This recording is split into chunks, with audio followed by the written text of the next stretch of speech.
MicroStrategy just bought another $147 million, about $150 million worth of Bitcoin in the last few months. MicroStrategy now holds 158,000 Bitcoin, making them one of the largest holders of Bitcoin out there, all equated for about just under $4.7 billion, average price $29,582. So that's from Bitcoin Archive, and there's stories about this all over the place.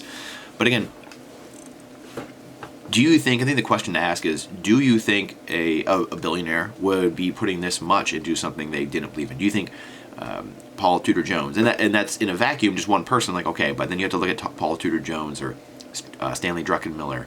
I know Ray Dalio has kind of had some of the mind flipping going on a little bit over time here.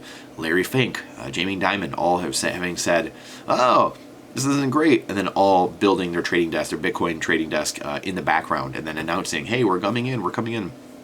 Do you think countries would be, multiple countries, mining Bitcoin, making it legal tender? Do you think they would be doing it if it was something that was just kind of a flash in the pan or a bubble, something of that nature? And again, you could make a case that, oh, these countries have nothing to lose. And yes, exactly, they have nothing to lose.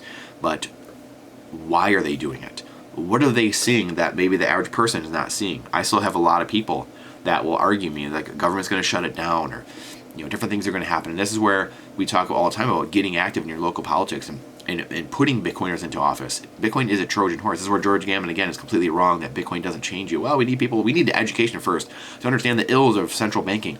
Well, how do you do that, George? You have to defund the system first. You have to somehow defund the system, because they're beating you over the head senselessly with propaganda. They're going to out-fiat you. They're going to out-educate you with the fiat system. They have millions of kids that go to school every single day being taught Marxist principles, central banking principles, not questioning the system at all, just getting fed a line, hook, line, and sinker, and not questioning anything. How do you defund that? How do you change it? Bitcoin's the only way. It's a complete new paradigm shift to an equity, fair, just system, unlike this fiat debt-based system we're in. So you have to do this somehow. So what are these people? What are these billionaires? What are these people seeing that we're not seeing, that George Gammon isn't seeing? That's something that I wasn't seeing in 2013, 14, 15, 16, 17, and really didn't start buying until 2018. What was I not seeing? What were we not seeing during that time? When someone's not into Bitcoin or not understanding, not seeing the human impact it's going to have. Like I said, the price of Bitcoin is the least interesting aspect of Bitcoin. That line alone should tells me, man, I need to look into this. And this is some of the things that kind of early on I started to see of people saying stuff like that. This is the least interesting aspect. Okay, like, what do you mean? Like, well, now I got to look into this. I got to start, like, seeing what's going on to this thing now. If that's the least interesting aspect, I thought it was all about price. I thought it was all about the fiat price. That's the least interesting aspect. I got to figure out what's going on here. What do these billionaires know that I don't? What does this random guy over here know that I don't know? What is, there's a huge chasm in people in between there. So I need to figure out what's going on there. And it started for me, again, from understanding 12, 14 years ago, the great financial crisis, this uniparty, these two sides, red and blue, on the same team, the politicians, and playing this game with the monopoly currency over you, and stealing your time and energy through inflation, and printing bailouts and bail-ins. This is the game. Creature from Jekyll Island, G. Edward Griffin talks about this from decades ago. The game is bailouts. That's the name of the game. That's central banking taking control and power from you over time. Remember, these people play the long game because they are in it for generational power. Their parents, the central bankers, their parents and the grandparents and great-great-great-great-great-great-great-grandparents, all the way back hundreds of years ago, started this game. So they are in it. They understand generational change. They understand generational power. So they will do things that are very long-term and very, very slight to the eye. It's very hard to see. So this is where we need to start understanding that game that's being played. Many of these billionaires get this. We have to start asking those questions and just start going down the path of education. I don't tell people to go buy Bitcoin. I want people to educate themselves on Bitcoin, on sound money versus fiat.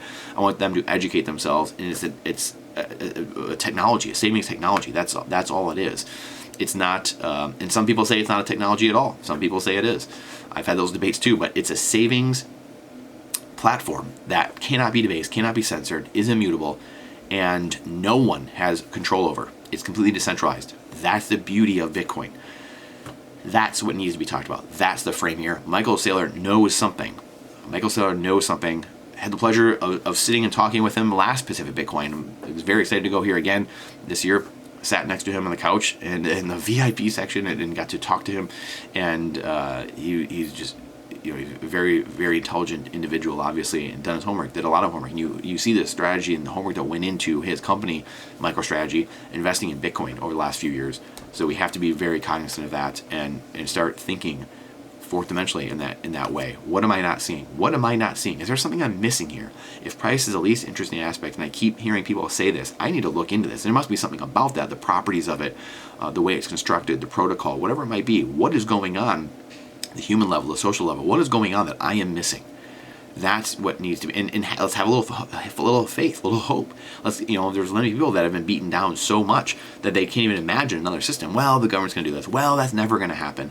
Well, of course, because you've been beaten down so much psychologically that you think it's not going to happen. What a poor way to think. We can do anything we want. We can change anything we want. All it takes is 3% of people. 3%, and we can make all the change we would ever hope to make in this world. And it starts with one. So please share this out. Thank you for coming to my TED Talk. The algorithm hates truth, so please share it out. Trust, but verify. Question everything with boldness, even the existence of God himself. And this is not financial advice. It is freedom advice. And I look forward to seeing you on the next one.